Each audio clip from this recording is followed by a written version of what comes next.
Mesdames, Messieurs, bonsoir. Que se passe-t-il à la place des sciences? Suite aux découvertes macabres de ces derniers jours, les enquêteurs de la police criminelle du Brabant wallon ont mené de plus larges investigations. Investigations qui laisseraient penser que ces crimes soient effectivement liés.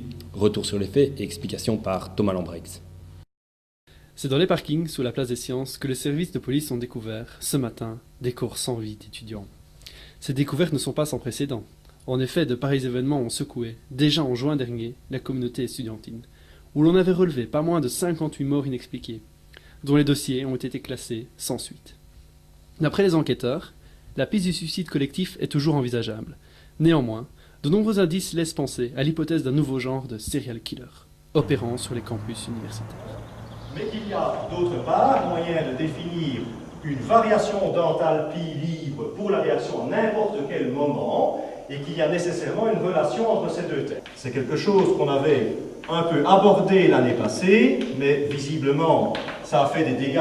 Elle a fait un bébé toute seule. C'est par ces mots que le chanteur et poète français du XXe siècle, Jean-Jacques Goldman, annonçait il y a une dizaine d'années à peine un défi majeur pour les biotechnologies du XXIe siècle. Il s'agit, bien entendu, vous l'aurez compris, de la parthénogénèse.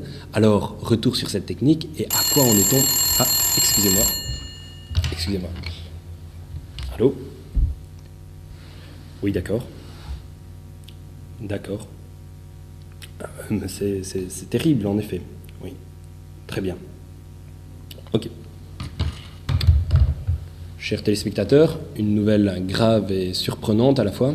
Le département de biologie moléculaire, mieux connu sous le nom de département ou d'unité FISA, a déclaré unilatéralement son indépendance vis-à-vis du reste de la faculté d'ingénierie biologique, agronomique et environnementale. Les sécessionnistes auraient ainsi avoué leur intention d'être rattachés à la faculté des sciences au sein d'un nouvel institut, l'Institut des sciences de la vie, avec les biologistes. Peut-être, oui, on me fait signe que, oui, en régie, nous avons quelques images qui parviennent à l'instant. À l'annonce de la nouvelle, le doyen Bruno Delvaux a immédiatement quitté le territoire facultaire, comme on le voit sur ces images, et il s'est rendu dans la destination de son exil est toujours tenue secrète. Revenons plutôt sur les sécessionnistes et leur leader, le protéinissime Michel Guillain, par une interview que nos services avaient réalisée il y a quelques jours à peine. Une interview dans laquelle il faisait part de certaines velléités, malheureusement aujourd'hui réalité. Yes. Look at this envelope. You see?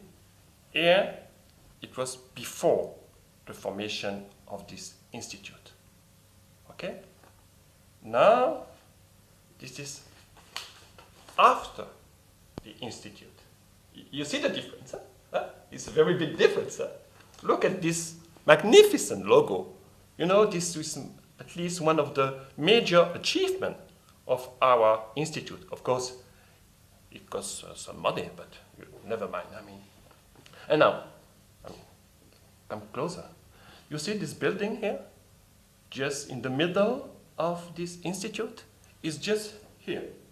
And look now, if you put this envelope like that, it's here. If you put this envelope like that, it's still there. Like that, it's always in the middle of this institute. And this is very important, you know, because here in this institute, we have so many graduate students, PhD students, postdoctoral students. I will skip this boring detail because this is not the matter of our discussion, but it occurs to me that sometimes I'm a little bit drunk, you see, with all these ceremonies, all these drinks. And so, if I get lost, to me it's very easy to find my office because it's just in the center of the institute. Consternant, ahurissant. Chers téléspectateurs, dans l'impossibilité d'en savoir plus sur l'instant, nous reviendrons d'ici quelques temps sur cette nouvelle de première importance. Je la rappelle si vous nous rejoignez à l'instant, le département de biologie moléculaire, ou autrement appelé département FISA, a déclaré unilatéralement son indépendance vis-à-vis du reste de la faculté. C'est une nouvelle à la fois grave et surprenante sur laquelle, comme je disais, nous reviendrons dans une prochaine édition spéciale du journal télévisé. Merci, au revoir.